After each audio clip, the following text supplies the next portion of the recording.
रामकृष्ण हरी अवधूत चिंतन श्री गुरुदेव दत्त. कशात आपण सर्वजण मजेत असाल, भगवंताच्या भजनात तल्लीन असाल अशी अपेक्षा करते आणि आजच्या व्हिडिओला सुरुवात करते.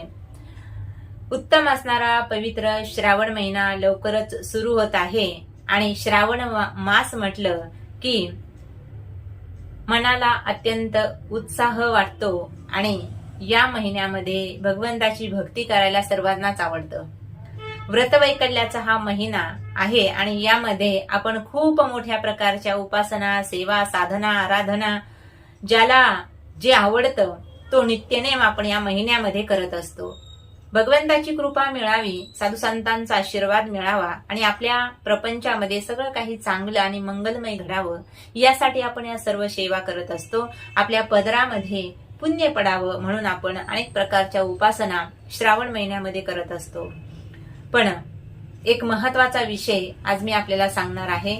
खूप सेवा साधना करत असतो, पण संकल्पयुक्त जर एखादी सेवा केली तर तिचं फल आपल्याला त्वरित प्राप्त होत असतं. तर श्रावण महिन्यामध्ये कोणता उपाय केल्याने, कोणत्या अध्यायाचं पारायण केल्याने आपल्याला फरक पडणार आहे यावर सविस्तर माहिती देणार आहे, म्हणून हा व्हिडिओ शेवटपर्यंत नक्की पहा.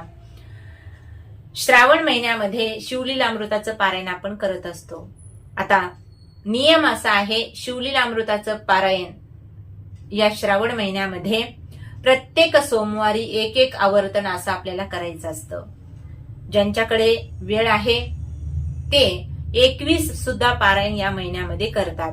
21 दिवसात 21 पारायण करण्याची सुद्धा श्रावण महिन्यामध्ये पद्धत आहे. पण आता ज्यांच्याकडे वेळ असेल त्यांच्यासाठी ही सेवा आहे.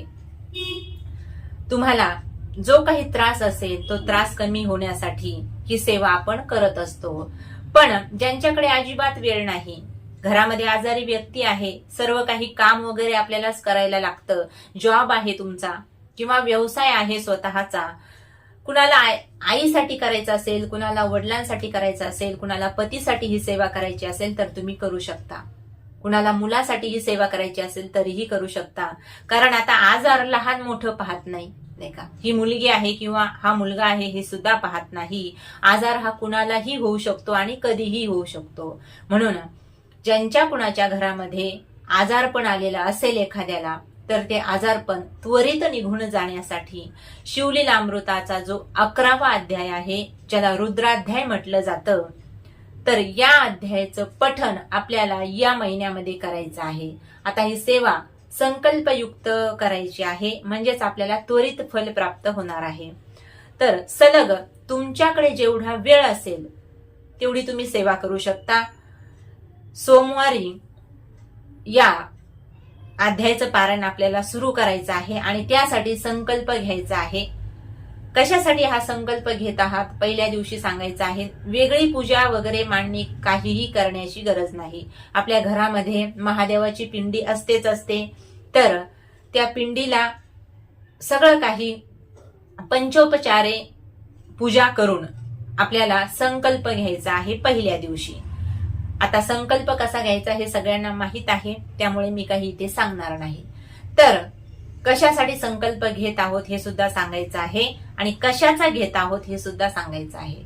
शिवलीलामृतातील जो रुद्राध्याय आहे, 11वा अध्याय आहे, तर हा जो अध्याय आहे तुम्ही जर वाचला असेल तर तुमच्या लक्षात येईल. यामध्ये आयुष्य वृद्धी होत असते. तो जो राजकुमार असतो आणि प्रधानाचा कुमार मुलगा असतो, त्यांची आयुष्य वृद्धी होण्यासाठी हा जो रुद्राध्याय आहे याचं स्तवन, पठण, मनन केलं जातं. तर पहा, या अध्यायाची सेवा आपल्याला कशा पद्धतीने करता येईल. तर जितका वेळ तुमच्याकडे असेल तितक्या वेळ तुम्ही सेवा करू शकता, कारण अगदी 5 मिनिटांमध्ये अध्यायाचं वाचन आपल्याकडून होणार आहे. जास्त वेळ याच्यासाठी लागणार नाही. तर तुम्ही 21 दिवस जर तुम्ही सेवा घेतली, संकल्प घेतला तरीही चालतो. नसेल वेळ तर 11 दिवसाची सेवा करा, 11 दिवस हा रुद्राध्याय पठण करा. आणखी वेळ नसेल तर 7 दिवसाची सेवा करा, त्यानेही आपलं काम होणार आहे. भगवंताला फक्त काय अपेक्षित आहे, किती अंतकरणातून आपण ही सेवा करतोय हे अपेक्षित आहे. किती सेवा केली म्हणजे भगवंत प्रसन्न होईल असं काही नाही. कशा पद्धतीने तुमची सेवा देवापर्यंत जाऊन पोहोचली यावर सगळं काही अवलंबून असतं. म्हणून पहा, 7 दिवसाची सेवा घ्या, 7 दिवसाचा संकल्प करा, 11 दिवसाचा करा किंवा 21 दिवसाचा करा. काही जण 27 दिवसाचा सुद्धा संकल्प करतात.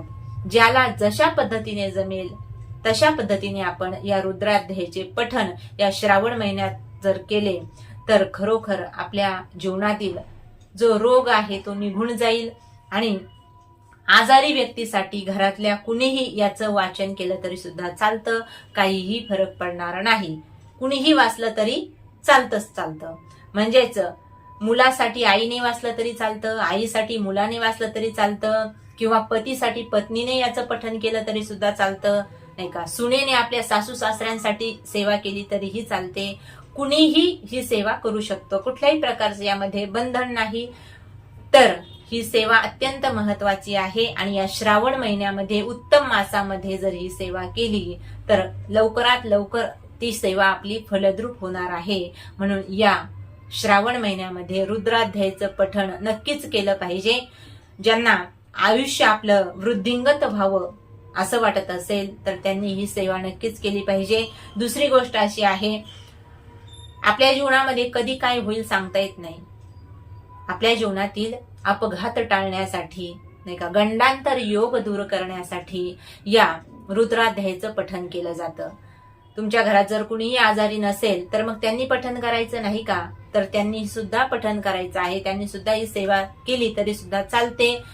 काही जे शिवभक्त आहेत किंवा भगवान भोलेनाथांच्या सेवेची ज्यांना आवड आहे ते आपल्या नित्य पूजेमध्ये हा जो रुद्राध्याय आहे तो मुखपाठ करून अगदी रोज म्हणत असतात. नित्य सेवामध्ये हा अध्याय म्हणतच असतात आणि बऱ्याच जणांच्या हा रुद्राध्याय पाठ आहे. म्हणून अतिशय सोपी आणि उत्तम असणारी सेवा आहे. नक्कीच करा. भगवान भोलेनाथ आपल्यावर कृपा केल्याशिवाय राहणार नाही. रामकृष्ण हरी.